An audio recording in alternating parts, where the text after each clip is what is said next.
नमस्कार, मी श्वेता अंकले. तरुण भारतच्या न्यूज बुलेटिन मध्ये आपल्या सर्वांचे स्वागत. आता पाहूया ठळक घडामोडी. बेळगाव शहरातील महत्वाचा जलवाहिनी मार्ग बेळारी नाला सध्या काही ठिकाणी पाण्याच्या प्रवाहात अडथळा निर्माण करत आहे. विशेषतः येळ्ळूर रोड पासून राष्ट्रीय महामार्गापर्यंत पाणी सुरळीत वाहत असून महामार्गाखाली नाल्यासाठी आवश्यक जागा नसल्यामुळे पाणी अडत आहे. या समस्येवर तोडगा काढण्यासाठी राष्ट्रीय महामार्ग प्राधिकरणाकडून परवानगी घेऊन अडथळा दूर केला जाणार आहे, अशी माहिती जिल्हाधिकारी मोहम्मद रोशन यांनी आज पत्रकार परिषदेत दिली. याशिवाय जिल्हा प्रशासन, महापालिका आणि सामाजिक संस्था यांच्या संयुक्त सहकार्याने बेळारी नाल्याची खोदाई करून प्रवाह सुरळीत केला जाणार असल्याचेही त्यांनी स्पष्ट केले. दरम्यान हलगाव मच्छे बायपास मार्गाचे काम युद्धपातळीवर सुरू असून डिसेंबरपर्यंत ते पूर्ण होणार असल्याचेही त्यांनी सांगितले. बेळगाव रिंग रोड संदर्भातही त्यांनी महत्वाची माहिती दिली. जागा संपादनाचे 80% काम पूर्ण झाले असून पावसाळ्यानंतर प्रत्यक्ष कामाला सुरुवात होणार आहे. रिंग रोडच्या माध्यमातून शहरात येणारी अवजड वाहतूक कमी होईल आणि त्यामुळे वाहतूक व्यवस्थेत मोठा बदल अपेक्षित आहे. रेल्वे गेट संदर्भात 3ऱ्या रेल्वे गेटवर ओव्हरब्रिजचे काम सुरू असून पहिल्या आणि दुसऱ्या गेटसाठीही तयारी सुरू आहे. तानाजी गल्लीतील रेल्वे गेट बंद करण्यात आला असून स्थानिकांनी याला सहमती दर्शवली आहे. शेवटी शहरातील विविध समस्यांवर तातडीने उपाययोजना करत पायाभूत सुविधांच्या विकासाला प्राधान्य दिले जात असल्याचे जिल्हाधिकाऱ्यांनी नमूद केले. बेळगाव शहरातील शिवाजीनगर येथील महिला आणि बालकल्याण विभागाच्या कार्यालयावर लोकायुक्त पोलिसांनी छापा टाकून भ्रष्टाचाराच्या प्रकरणात 2 अधिकाऱ्यांना रंगेहात पकडल्याची बातमी आज गुरुवारी समोर आली आहे. अंगणवाडी सहाय्यक पदासाठी 30,000 रुपयांची लाच मागितल्याच्या आरोपावरून ही कारवाई करण्यात आली असल्याचे समजते. या भ्रष्टाचार संदर्भात हुक्केरी तालुक्यातील अंगणवाडी सहाय्यक शकुंतला कांबळे यांनी लोकायुक्त पोलिसांकडे तक्रार दाखल केली होती. त्यानुसार महिला आणि बालकल्याण विभागाच्या सुप्रिंटेंडंट अब्दुल वली आणि संगणक ऑपरेटर सौम्या बडिगेर यांनी लाच मागितल्याचं स्पष्ट झालं. लोकायुक्त अधिकाऱ्यांनी या दोघांवर कारवाई करताना सौम्या बडिगेर यांना 15,000 रुपयांची लाच स्वीकारताना रंगेहात पकडलं. कारवाई दरम्यान सौम्या बडिगेर यांच्या प्रकृतीत अचानक अस्वस्थता जाणवू लागल्यामुळे तात्काळ वैद्यकीय उपचारासाठी डॉक्टरांना बोलावण्यात आले. लोकायुक्त पोलिसांनी या प्रकरणाची सखोल चौकशी सुरू केली असून संबंधित अधिकाऱ्यांवर कडक कारवाई करण्यात येणार आहे, असे सांगण्यात आले. बेळगाव जिल्ह्यातील घनदाट आणि जैवविविधतेने समृद्ध असलेल्या भीमगड अभयारण्याबाबत एक महत्वाचा निर्णय घेण्यात आला आहे. 18 गावांपैकी एक गाव स्थलांतराच्या प्रक्रियेत असून उर्वरित गावांचे स्थलांतरही लवकरच सुरू होणार असल्याची माहिती जिल्हाधिकारी यांनी पत्रकार परिषदेत दिली. या जंगलात एकूण 8 वाघ, चित्ते, अस्वल, हरिण, साप आणि हत्तींसारखे अनेक दुर्मिळ वन्य प्राणी आढळतात. मात्र या जंगलात वसलेल्या गावांना आरोग्य, शिक्षण आणि वीज यासारख्या मूलभूत सुविधा कायद्यानुसार पुरवणं शक्य नाही. गावकऱ्यांच्या पूर्ण सहमतीने आणि कोणतीही जबरदस्ती न करता ही स्थलांतर प्रक्रिया राबवली जाणार आहे. पर्यावरण संवर्धन, वन्यजीव संरक्षण आणि पर्यटन प्रोत्साहन हे या निर्णयामागील मुख्य उद्देश आहेत. जंगल सफारीसाठी इलेक्ट्रिक गाड्यांचा वापर करण्याची योजना प्रशासन राबवणार असून त्यामुळे प्रदूषणही कमी राहील आणि पर्यावरणाची हानी टाळता येईल. जिल्हा प्रशासनाचे म्हणणे आहे की ही स्थलांतर योजना वनसंवर्धनाच्या दृष्टीने एक महत्वपूर्ण पाऊल असून स्थानिक ग्रामस्थांच्या हिताला कोणतीही बाधा पोहोचू दिली जाणार नाही. भीमगडचे जंगल वाचवण्यासाठी आणि भविष्यात संरक्षित ठेवण्यासाठी प्रशासन पूर्णतः कटिबद्ध आहे. ऑटोनगर औद्योगिक वसाहतीतील प्रवेशद्वारावर पहिल्याच पावसात मोठमोठे खड्डे पडल्यामुळे वाहनधारकांना याचा मोठा त्रास सहन करावा लागत आहे. रस्त्यात खड्डे की खड्ड्यात रस्ता असा सवाल नागरिक विचारू लागलेत.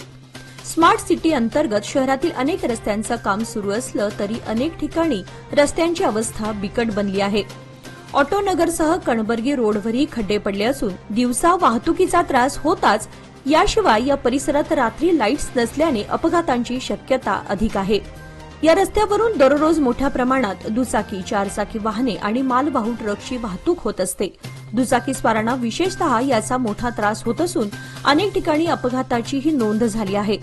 नागरिकांनी प्रशासनाकडे रस्त्याच्या दुरुस्तीची मागणी करत लवकरात लवकर काम हाती घ्यावे अशी जोरदार मागणी केली आहे. शहापूर मुक्तिधाम स्मशानभूमीतील अंत्यविधी चौथऱ्यावर आज दुपारी शेडसह झाड खाली कोसळले आहे. सदर घटनेच्या वेळी शेजारील निवाऱ्यात अंत्यविधी सुरू होता. मात्र नागरिक यावेळी दूर थांबलेले असल्यामुळे केवळ सुदैवानेच जीवितहानी टळली.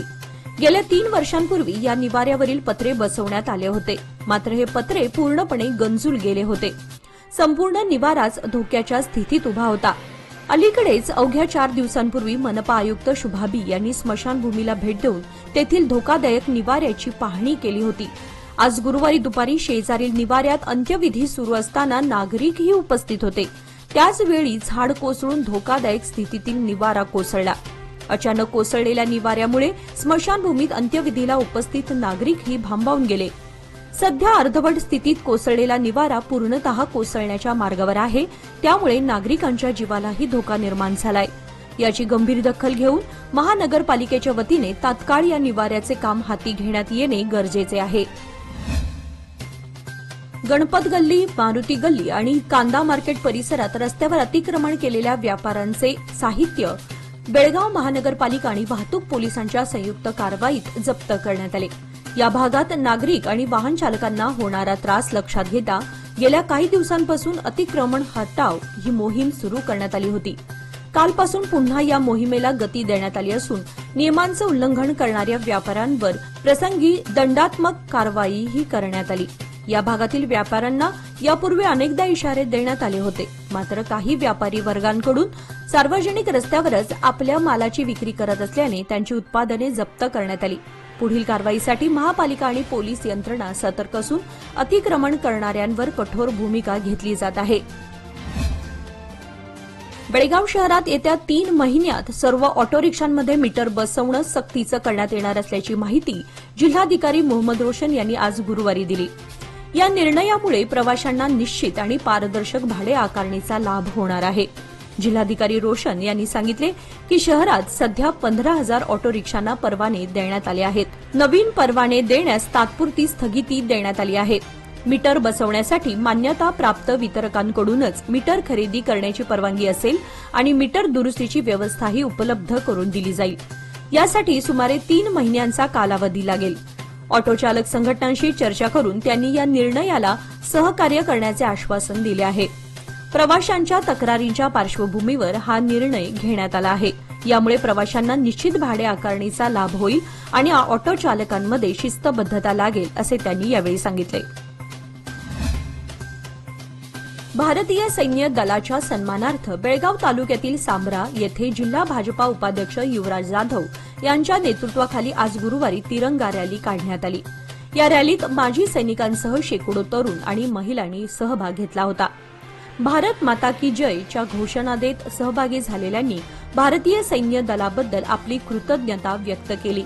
सांब्रा येथील छत्रपती शिवाजी महाराजांच्या मूर्तीला पुष्पहार अर्पण करून या तिरंगा रॅलीला प्रारंभ करण्यात आला. यावेळी आजी माजी लोकप्रतिनिधी, सांब्रा, मुतगा, होन्याळ, पंत बाळेकुंद्री, मोदगा आदी गावातील राष्ट्रप्रेमी आदींसह नागरिक बहुसंख्येने सहभागी झाले होते. सांब्रा ते पंत बाळेकुंद्री गावापर्यंत सदर रॅली काढण्यात आली. याप्रसंगी माजी सैनिकांचा गौरव करण्यात आला.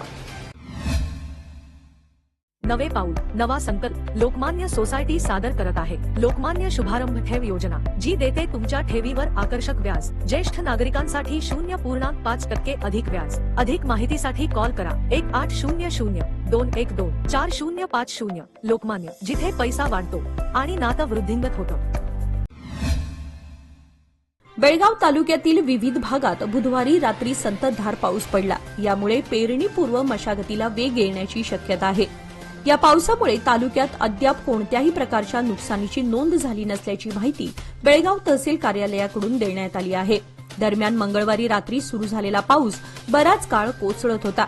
तालुक्याच्या विविध भागात कमी जास्त प्रमाणात पाऊस पडला असला तरी जमिनीला पुरेशा प्रमाणात ओल मिळाल्याचं चित्र दिसत आहे. यामुळे शेतकरी वर्गात आनंदाचं वातावरण असून पाऊस कमी झाल्यानंतर शेतीची कामे युद्धपातळीवर सुरू होणार आहेत. सौंदत्ती येथील श्री यल्लमा देवीच्या पावन स्थळाच्या विकासासाठी केंद्र सरकारकडून मंजूर झालेला 100 कोटींचा निधी आता प्रत्यक्षात वापरात आणला जाणार आहे. यातील 3 प्रमुख विकास कामांना मंजुरी देण्यात आली असून लवकरच त्यांच्या प्रत्यक्ष अंमलबजावणीला सुरुवात होणार आहे. जिल्हाधिकारी मोहम्मद रोशन यांनी आज वार्ताभवन येथे घेतलेल्या पत्रकार परिषदेत ही माहिती दिली.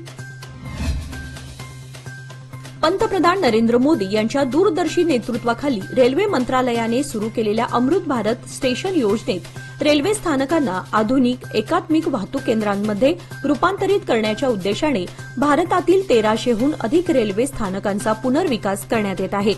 यापैकी भारतीय रेल्वेच्या 103 पुनर्विकसित रेल्वे स्थानकांचे उद्घाटन आज गुरुवारी पंतप्रधान नरेंद्र मोदी यांच्या हस्ते करण्यात आले.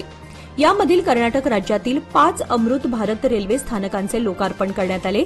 यामध्ये मुनिराबाद, बागलकोट, गदग, गोकाक आणि धारवाड या रेल्वे स्थानकांचा समावेश आहे.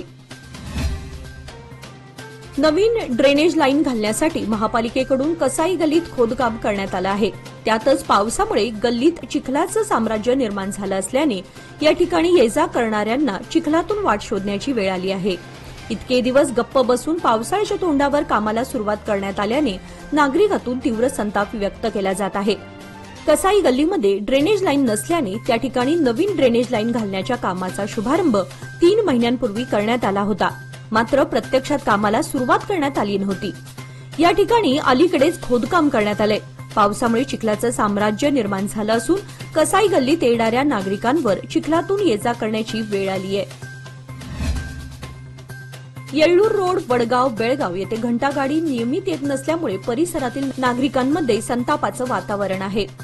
कचरा उचलण्याची सुविधा अनियमित असल्यामुळे लोक रस्त्यावरच कचरा टाकतात, ज्यामुळे परिसरात दुर्गंधी पसरते आणि भटक्या कुत्र्यांचा त्रासही वाढलाय. स्थानिक रहिवाशांच्या मते गेल्या काही आठवड्यांपासून घंटागाडीने या भागात येणं थांबवलं आहे. त्यामुळे परिसरातील स्वच्छतेचा प्रश्न गंभीर झाला असून नागरिकांचे दैनंदिन जीवनही विस्कळीत झालं आहे. रस्त्यावर पडलेला कचरा फेकून दिल्यामुळे ये-जा करणाऱ्या लोकांना त्रास सहन करावा लागतो. यासोबतच या परिसरातील गटारी देखील तुंबलेल्या असून त्यांची योग्य साफसफाई अद्याप झाली नसल्याचं दिसून येत आहे. त्यामुळे पावसाळ्याच्या पार्श्वभूमीवर आरोग्याच्या समस्याही निर्माण होण्याची शक्यता आहे. रहिवाशांनी महानगरपालिकेकडे वारंवार तक्रार करूनही अद्याप कोणतीही ठोस कारवाई झालेली नाही. त्यामुळे प्रशासनाने त्वरित याकडे लक्ष देऊन घंटागाडीची नियमित सेवा पुन्हा सुरू करावी, गटारींची साफसफाई करून परिसर स्वच्छ ठेवावा अशी मागणी नागरिकांकडून जोर धरू लागली आहे. मुतगा येथील प्राथमिक कृषी पत्तीन सहकारी संघ नियमित या संस्थेमध्ये मोठ्या प्रमाणावर भ्रष्टाचार झाल्याचा आरोप करत संस्थेच्या व्यवस्थापन मंडळावर कारवाई करण्याच्या मागणीला जोर आला आहे. तसेच गेल्या 2 वर्षांपासून थकलेल्या पीक कर्जाचे वाटप तातडीने सुरू करण्याची मागणी शेतकरी भागधारकांनी जिल्हाधिकाऱ्यांकडे निवेदनाद्वारे केली आहे. या पार्श्वभूमीवर शेतकऱ्यांनी आज गुरुवारी जिल्हाधिकारी कार्यालयात मोठ्या संख्येने उपस्थित राहून आपल्या मागण्यांचे निवेदन जिल्हाधिकारी मोहम्मद रोशन यांच्याकडे दिले. यावेळी जिल्हाधिकाऱ्यांनी लवकरात लवकर कार्यवाहीचे आश्वासन शेतकऱ्यांना दिले. चिक्कोडी परिसरातील उमराणी गावामध्ये एक दुर्दैवी अपघातात पिकअप वाहनाने रस्त्यावरून जात असलेल्या महिलेस जोराची धडक दिली. ही संपूर्ण घटना सीसीटीव्ही कॅमेऱ्यात कैद झाली असून त्यात वाहन अनियंत्रित होत थेट पादचाऱ्यावर आदळल्याचं स्पष्ट दिसते. महिला गंभीर जखमी झाली असून तिला तातडीने जवळच्या रुग्णालयात उपचारासाठी हलवण्यात आलं आहे. स्थानिक पोलिसांनी घटनास्थळी धाव घेत तपास सुरू केला असून वाहन चालकाला ताब्यात घेण्यात आलं आहे. या अपघाताची संपूर्ण चौकशी सुरू आहे. ही घटना रस्ते सुरक्षेच्या बाबतीत गंभीर प्रश्न उपस्थित करते. भविष्यात अशा अपघातांना आळा घालण्यासाठी वाहतूक नियमांचे काटेकोर पालन आणि रस्ते सुरक्षेच्या उपाययोजना बळकट करण्याची गरज पुन्हा अधोरेखित झाली आहे. लोकमान्यच्या मुदत ठेव योजना म्हणजेच सुयोग्य कालावधीत सर्वोत्तम व्याजदर. आता तुमच्या गुंतवणुकीवर मिळवा 10.60% परतावा. अधिक माहितीसाठी आजच संपर्क करा 1800212405. लोकमान्य, प्रत्येक पावलावर तुमच्या सोबत. योजना फक्त सभासदांकरिता. नियम व अटी लागू. खानापूर तालुक्यातील अवरोळी बेळंकी गावात पारंपरिक पद्धतीने होणारा होन्नाट उत्सव यंदाही अतिशय उत्साहात आणि भक्तिमय वातावरणात पार पडला. विशेष म्हणजे पावसाच्या सरींमध्येही गावकऱ्यांचा उत्साह कमी झाला नाही. दर 5 वर्षांनी एकदा आयोजित केला जाणारा हा उत्सव यंदा 5 दिवसांसाठी आयोजित करण्यात आला होता. उत्सवाच्या पहिल्या 2 दिवसात होन्नाट विधी अत्यंत श्रद्धेने व शिस्तबद्ध रीतीने पार पडला. उर्वरित 3 दिवसात गावातील सर्व देवदेवतांची पूजा अर्चा आणि धार्मिक विधी मोठ्या भक्तिभावाने पार पडले. या संपूर्ण उत्सवात भंडाऱ्याची उधळण, पारंपरिक वाद्यांचा गजर आणि गावकऱ्यांची एकजूट विशेष उल्लेखनीय ठरली. गावकरी मंडळी आणि पाहुण्यांनी उत्सवात मोठ्या संख्येने सहभागी होत वातावरण भक्तिमय आणि मंगलमय केले. गावकऱ्यांच्या एकोप्यामुळे आणि परंपरेच्या जतनामुळे यंदाचा होन्नाट उत्सव हा एक अविस्मरणीय अनुभव ठरला. अमृत भारत योजनेअंतर्गत बेळगाव जिल्ह्यातील गोकाक रोड रेल्वे स्थानकाचा विकास करण्यात आला आहे. या रेल्वे स्टेशनचे उद्घाटन आज गुरुवारी पंतप्रधान नरेंद्र मोदी यांच्या हस्ते ऑनलाईन पद्धतीने करण्यात आले. गोकाक रोड रेल्वे स्थानकाच्या विकासासाठी केंद्र सरकारने कोट्यवधी रुपये मंजूर केले असून सर्व कामे पूर्ण केली आहेत. सुसज्ज पद्धतीने तयार करण्यात आलेले गोकाक रेल्वे स्थानक आजपासून प्रवासी वर्गासाठी खुले करण्यात आले असल्याची माहिती खासदार इरण्णा कडाडी यांनी दिली. हिंदू हृदय सम्राट बाळासाहेब ठाकरे यांच्या वाढदिवसानिमित्त पक्षप्रमुख उद्धव बाळासाहेब ठाकरे यांच्या प्रेरणेने व लोककल्याण आरोग्य केंद्र मुंबई यांच्या संयुक्त विद्यमाने हिंडलगा येथील छत्रपती श्री शिवाजी महाराज चौकातील श्री महालक्ष्मी मंदिरात आरोग्य चिकित्सा व नेत्र तपासणी, चष्मा व औषधे वाटप शिबिर पार पडले. या शिबिराच्या उद्घाटन प्रसंगी माजी आमदार मनोहर किनेकर, शिवसेना नेते प्रकाश शिरोळकर, कृषी पत्तींचे चेअरमन रमाकांत पावशे, ग्रामपंचायत सदस्य यल्लाप्पा काकतकर आदी यावेळी उपस्थित होते. पुणे बेंगळूर राष्ट्रीय महामार्गावरील कोगनोळी टोल नाक्यावर मंगळवारी रात्री अचानक आग लागल्याची घटना घडली. टोल नाक्यातून जात असलेल्या डिझेल टँकरमध्ये बॅटरीच्या शॉर्ट सर्किटमुळे स्फोट झाला आणि त्यामुळे टोल केबिनला भीषण आग लागली अशी माहिती निपाणी पोलिसांनी दिली आहे. घटनेनंतर टोल नाक्यावर कार्यरत कर्मचाऱ्यांनी तत्काळ अग्निशामक दलाला पाचारण केलं. अग्निशामक दलांनी काही वेळातच आग आटोक्यात आणली. या दुर्घटनेत सुदैवानेच कोणतीही जीवितहानी झाली नाही. घटनेमुळे काही काळ महामार्गावरील वाहतूक ठप्प झाली होती. मात्र आग नियंत्रणात आल्यानंतर वाहतूक पूर्ववत करण्यात आली. निपाणी पोलीस घटनेची नोंद करून अधिक तपास करत आहेत. जम्मू काश्मीरमधील किश्तवाडमध्ये सुरू असलेल्या चकमकीत 2 दहशतवादी ठार झाले. किश्तवाड जिल्ह्यातील चतरू येथील सिंगपोरा भागामध्ये ही चकमक सुरू आहे. सुरक्षा दलांनी या भागात 3 ते 4 दहशतवाद्यांना घेरले होते. त्यातील 2घांचा आता खात्मा केलाय. सुरक्षा यंत्रणांच्या चतरूच्या सिंगपोरा भागात दहशतवादी लपून बसल्याची माहिती मिळाली होती. माहिती मिळताच सुरक्षा दलांनी परिसराला वेढा घातला. स्वतःला वेढलेले पाहून दहशतवाद्यांनी सुरक्षा दलांवर गोळीबार सुरू केला. सुरक्षा दलांनीही याला प्रत्युत्तर दिले. दोन्ही बाजूंनी गोळीबार सुरू असताना 2 दहशतवाद्यांना ठार केले आहे. दिल्लीहून श्रीनगरकडे जाणाऱ्या इंडिगोच्या 6E2142 या विमानाला काल बुधवारी सायंकाळी आकाशात गारपिटीचा जबरदस्त फटका बसला.